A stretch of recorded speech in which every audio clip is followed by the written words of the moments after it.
Herra, já, Járni, þetta var svekkjandi síðustu 10 mínútur og við virtust bara vera með þetta en fáið svo mark hérna, 2 mörk í baki. Hvernig svona heildina liti, hvernig fannst þér leikurinn í dag?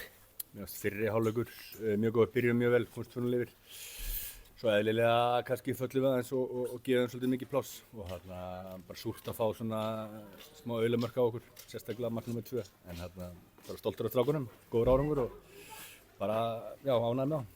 Þessi mörk sem fá okkur úr lokin, er þetta hvað þreyta einbeitingarleysi, hvað fyrir úrskeiðis?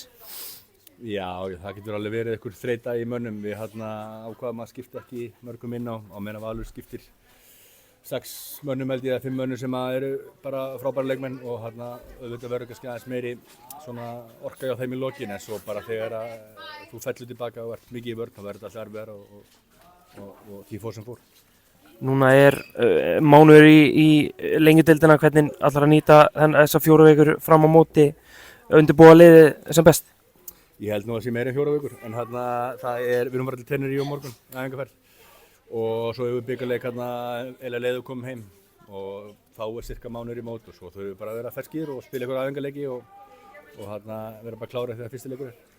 Aðeins í hópinn, ætlar að styrkja ykkur eitthvað meira? Er þetta hópurinn sem þið ætlar að fara með inn í mót? Þetta er hópurinn sem við förum með, ekki nema að komi leikmaður sem við teljum vera nógu góð til að spila fyrir okkur, þá skoðum við það. Takk hérlega.